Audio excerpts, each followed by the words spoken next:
हाय दोस्तों, मैं अमित अपने मार्केट नेक्स्ट मूव सीरीज 21 लेके आपके सामने उपस्थित हूँ।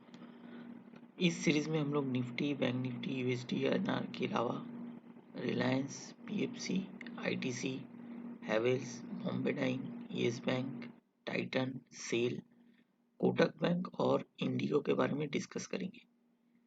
तो चलते हैं अपने चार्ट के ऊपर। पहला अपना जो चार्ट है वो है निफ्टी का। देखिए, लास्ट वीक हम लोगों ने निफ्टी को जो लो बनाया था उसने 11175 का, वहाँ से एक अच्छा खासा बाउंस बैक लिया है निफ्टी ने। और उसने अपना जो 78% रिट्रेसमेंट लेवल है 11359 के ऊपर का उसने क्लोजिंग दिया है। और लास्ट डे का उसका क्लोजिंग था 11464 का। तो जैसे कि अपने को चार्ट में दिख रहा है, इसने एक सपोर्ट लेके ये बाउंस बैक लिया है, अपने पुराने सपोर्ट और रेजिस्टेंस को भी इसने पार किया है। तो अब इसका जो नेक्स्ट चाल है उसका पहला रेजिस्टेंस होगा 11584 का। अगर उसको इसने क्रॉस किया तो फिर नेक्स्ट इसका जो हर्डल है वो है 11778 का। और फाइनल जो रेजिस्टेंस है वो बनेगा 11835 का। और नीचे की तरफ अगर ये फिर से इस सपोर्ट को तोड़ता है 11371 का, तो हम लोग इसको एक बार 11281 तक आता हुआ देख रहे हैं। अगर ये सपोर्ट टूटा तो फिर नेक्स्ट इसको जो सपोर्ट लेना है वो 11145 के आसपास इसको एक सपोर्ट नज़र आ रहा है, वहाँ पे इसको सपोर्ट जरूर लेना चाहिए। अगर वो टूटा तो फिर उसका नेक्स्ट सपोर्ट बनेगा 10,890 के आसपास। तो चलते हैं अपने नेक्स्ट काउंटर बैंक निफ्टी के ऊपर। देखिए, बैंक निफ्टी में भी आपको, मैं चार्ट को थोड़ा बड़ा करता हूँ तो आपको मल्टीपल रेजिस्टेंस और सपोर्ट देखने को मिलेगा। इसको थोड़ा सा बड़ा करते हैं चार्ट को। तो लगातार लास्ट 3 दिन से बैंक निफ्टी अपने सपोर्ट को टेस्ट किया है और वहां से वो बाउंस बैक लेके अपने रेजिस्टेंस के ऊपर जाके उसने बंद किया है।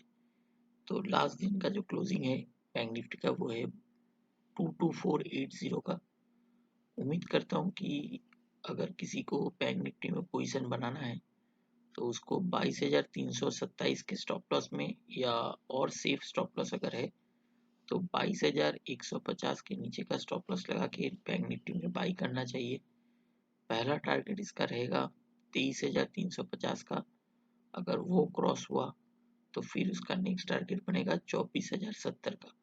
और जो फाइनल रेजिस्टेंस है वो है 24,245 का। और कोई भी कारण से अगर ये नीचे का जो सपोर्ट है वो तोड़ता है 22,150 का, तो फिर इसका नेक्स्ट सपोर्ट बनेगा 21,400। और अगर उसको भी तोड़ देता है तो फिर उसका नेक्स्ट सपोर्ट होगा 21,000। तो चलते अपने नेक्स्ट काउंटर यूएसडी आईएनआर के ऊपर। देखिए, लास्ट दिन यूएसडी आईएनआर ने एक अच्छा खासा डाउन मूव के बाद एक फिर से एक अपर हाई बनाया है 73.62 का। और उम्मीद करता हूँ कि यूएसडी आईएनआर एक बार फिर से अपना जो ये रेजिस्टेंस जोन है 74.06 का, उसके आसपास एक बार नेक्स्ट वीक में वो जा सकता है। उम्मीद करते हैं कि अगर ये रेजिस्टेंस को इसने पार किया तो उसका फिर नेक्स्ट जो रेजिस्टेंस है वो है 74.51 का। और अगर उसको पार किया तो फिर नेक्स्ट है आपका 75.29। और नीचे पे इसका अभी जो फिलहाल का जो सपोर्ट है वो 72.99 का एक सपोर्ट बनता हुआ दिख रहा है। अगर कोई कारण से ये 72.80 को तोड़ता है तो हम लोग फिर से इस जोन के लिए रेडी होना पड़ेगा हमें, वो है 72.27 का। और उस जोन में इसका एक फाइनल सपोर्ट दिख रहा है जो उसका स्ट्रॉन्ग सपोर्ट जोन मान सकते हैं हम लोग 71.47 का एक रे सपोर्ट है इसके अंदर। तो यही एक इसमें उम्मीद कर सकते हैं यूएसडी आईएनआर के अंदर कि अगर ये नीचे में 72.80 को तोड़ दे तो ये थोड़ा सा डीप कर सकता है। पहला सपोर्ट है 7230 का और फाइनल सपोर्ट 71.47 का। तो चलते अपने नेक्स्ट काउंटर के ऊपर, रिलायंस के ऊपर।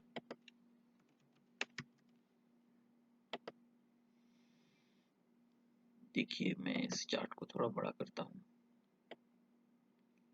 देखिए रिलायंस अपना जो प्रीवियस हाई था उसको उसने विथ वॉल्यूम, आपको वॉल्यूम भी दिख रहा होगा कि काफ़ी बढ़ के इसने ब्रेकआउट दिया है।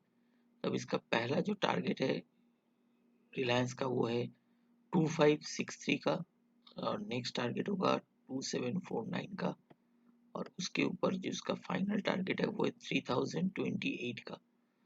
तो एक अच्छा खासा अप मूव देखने को इसमें मिल सकता है। अगर यहाँ से कोई इसमें बाइंग पोजीशन बनाते हैं तो इसका स्टॉप लॉस जो होगा वो होगा 2175 का। इसके नीचे का कोई भी क्लोजिंग रिलायंस को फिर से एक बार 1890 तक का एक चांस है, वहां तक उसको ला सकता है। अगर वो जोन टूटा तो फिर नीचे में 1690 तक भी ये आ सकता है। फिलहाल तक इसमें जितना मेरे समझ में आ रहा है कि इसको अभी एक अप मूव कंटिन्यूएशन इसमें होगा, और इसका जो पहला रेजिस्टेंस बनेगा वो है 2565 का। तो इसको स्टॉप लॉस ध्यान रखिएगा, इसका स्टॉप लॉस होगा 2175 का। अगर इसमें पोजीशन बनाते हैं तो स्टॉप लॉस बहुत स्ट्रिक्ट होना चाहिए। चलते हैं अपने नेक्स्ट काउंटर पीएफसी के ऊपर।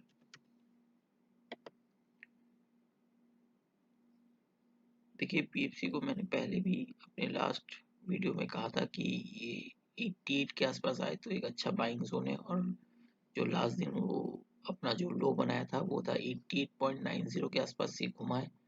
तो उम्मीद करता हूँ कि अगर किसी को इसमें बाइंग पोजीशन बनाना है तो 86 के या 85 के स्टॉप लॉस में इसमें बाइंग पोजीशन बना सकते हैं। पहला टारगेट होगा 9670 का, उसके बाद का टारगेट होगा 104 का, और फाइनल टारगेट 112 का। इसमें एक एबीसीडी पैटर्न देखने को मिल रहा है जो उम्मीद करते हैं कि इसको सस्टेन करेगा। तो ये इसका जो फाइनल टारगेट जो इसका डी है वो बनेगा 112.50 के आसपास। चलते हैं अपने नेक्स्ट काउंटर आईटीसी के ऊपर।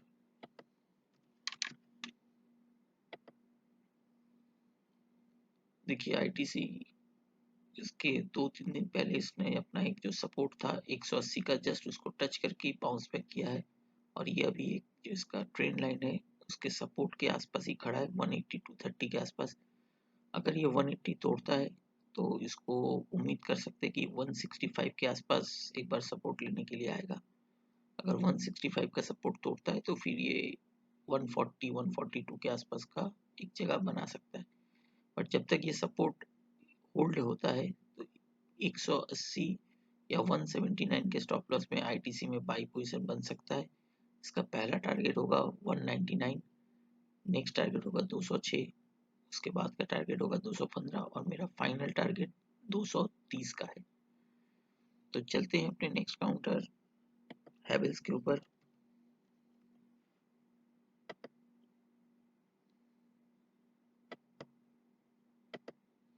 देखिए हैवेल्स में मैं इस चार्ट को थोड़ा सा और छोटा करता हूँ, आपको इसका प्रॉपर सपोर्ट और रेजिस्टेंस देखने को मिलेगा।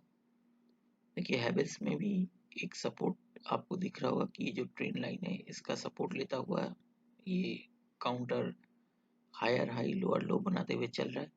तो इसका जो नेक्स्ट टारगेट है वो है 660, 600, 666 का टारगेट है पहला। उसके बाद का टारगेट है 692 का। तो उम्मीद करता हूँ कि अगर इसमें आप बाइंग करते हो तो आपका स्टॉप लॉस होना चाहिए 630 के आसपास का, और आपका फाइनल टारगेट जो रहेगा वो है 692 का। और कोई भी कारण से अगर ये 630 के नीचे चले, उसका नेक्स्ट सपोर्ट है 625, अगर वो टूटता है तो उसको फिर आप 582 के आसपास उसको एक अच्छा सपोर्ट देखने को मिल सकता है। तो ये रहा हैवेल्स के ऊपर डिस्कशन। अब चलते हैं अपने नेक्स्ट काउंटर बॉम्बे डाइन के ऊपर।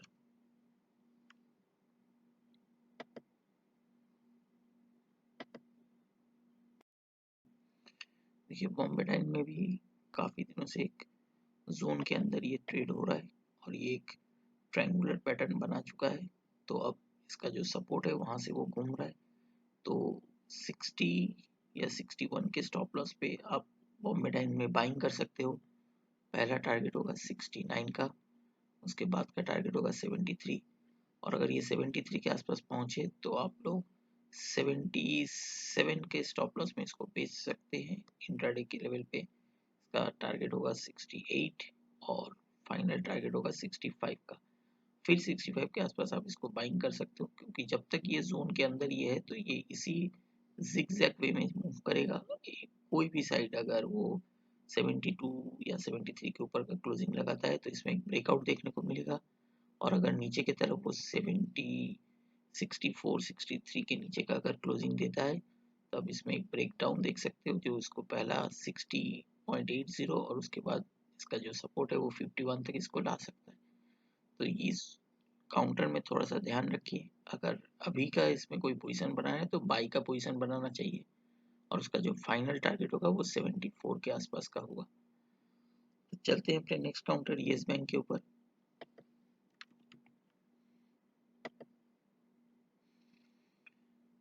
देखिए येस बैंक में एक अच्छा खासा फंडामेंटल्स चेंज भी हुआ है कुछ, और एज पर टेक्निकल इसमें एक बाइंग जोन या विद वॉल्यूम बाइंग हुआ है लास्ट डे। तो इसका भी जो पहला हर्डल है वो है सॉरी 15.90 का। अगर इसके ऊपर का ये क्लोजिंग दे तो फिर इसका जो पहला टारगेट बनेगा वो होगा 18,1860 का, और इसका जो फाइनल टारगेट है वो है 28.70। और जो दोस्तों हम लोग के साथ पहले से जुड़े हुए हैं उनको पता है कि एज पर फिबोनाची ये अगर 23% के ऊपर चलना चालू करे तो इसमें एक ब्रेकआउट देखने को मिलता है, और उसका जो फाइनल टारगेट बनेगा वो उसका 61% के रिट्रेसमेंट लेवल तक चलेगा, तो वो है 58 के आसपास। तो अगर येस बैंक में लॉन्ग टर्म व्यू है आपका तो अब ये एक अच्छे जगह पे है, अच्छा रिस्क रिवर्ट पे है। आपका स्टॉप लॉस रहेगा 9 रुपया के आसपास का, और आप ऊपर का पहला टारगेट मान के चलो 28.90, नेक्स्ट टारगेट होगा 40, और उसके बाद का 59, और फाइनल टारगेट 58 के आसपास बनता है। तो येस बैंक एक अच्छा बाइंग है रिस्क रिवर्ट के हिसाब से। तो अब चलते हैं अपने नेक्स्ट काउंटर टाइटन के ऊपर।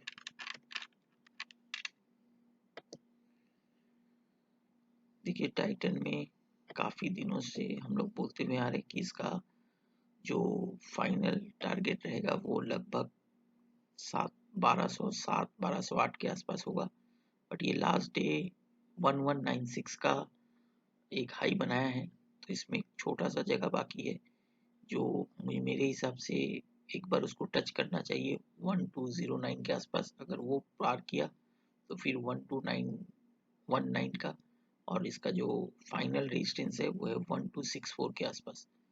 तो अगर ये नेक्स्ट वीक के अंदर अगर इसके रेजिस्टेंस जोन के आसपास आ जाए 1210 1215 के आसपास, तो वहाँ पे आपका जो भी प्रॉफिट है वो बुक कर लेना चाहिए। और एक बार अगर वो वहाँ से फिर से रिवर्सल दिखाई दे इस काउंटर के अंदर तो 1265 के स्टॉप लॉस में आप इसको शॉर्ट कर सकते हो। आपका पहला टारगेट होगा 1150, और अगर उसको तोड़ा तो फिर 1106, और इसका जो फाइनल सपोर्ट है वो 1084 के आसपास का बन रहा है। तो चलते हैं अपने नेक्स्ट काउंटर सेल के ऊपर।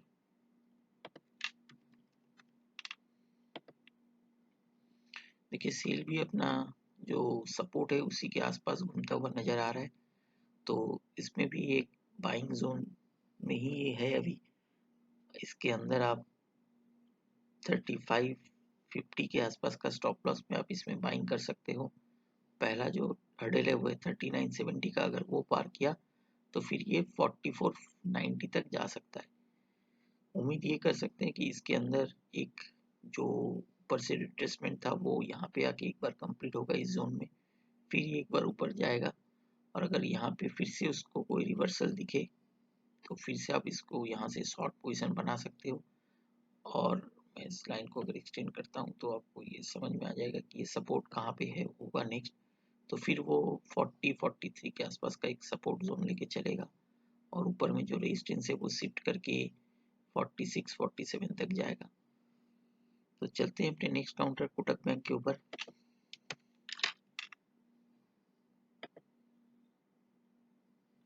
देखिए कोटक में ऊपर में जो मेरा फाइनल टारगेट है वो 1650 के आसपास का है और एक अच्छा खासा सपोर्ट जोन में अब कोटक आ चुका है और रिस्क टू रिवर्ट बहुत फेवरेबल है।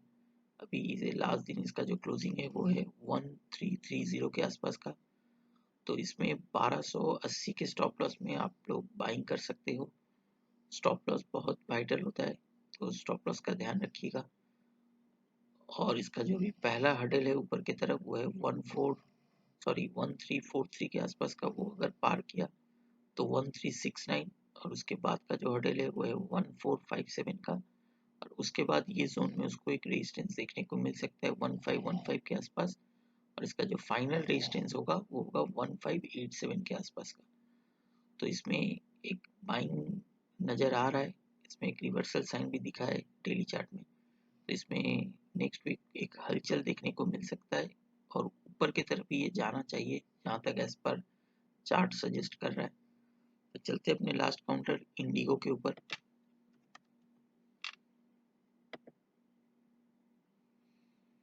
देखिए इंडिगो अपना जो ये पैटर्न है इस पैटर्न को कंप्लीट करने के लिए जा रहा है अब। तो इसका जो नेक्स्ट हर्डल है वो है 1374 का और फाइनल जो टारगेट है वो है 1450 के आसपास। तो इसमें आप बाइंग कर सकते हो विद स्टॉप लॉस ऑफ 1246 का। तो इसमें आपको रिस्क टू रिवर्ट भी एक अच्छा खासा देखने को मिल रहा है। अभी ये लास्ट दिन जो इसका क्लोजिंग है वो है 1294 का और उसका ऊपर जो फाइनल टारगेट है वो है 1446 का। तो रिस्क टू रिवर्ट बहुत ही फेवरेबल है। अगर वो इस जोन के आसपास पहुंच जाए 1453 के आसपास तो इसमें 1543 के स्टॉप लॉस में शॉर्ट पोजीशन बिल्डअप हो सकता है। इसका पहला टारगेट होगा 1375 का, फिर नेक्स्ट टारगेट होगा 1243 के आसपास का। तो उम्मीद करता हूँ कि ये वीडियो भी आपको अपने लास्ट जो वीडियोस हैं उनकी तरह पसंद आएगी और आप ज़्यादा से ज़्यादा लाइक और शेयर जरूर करोगे। Thank you.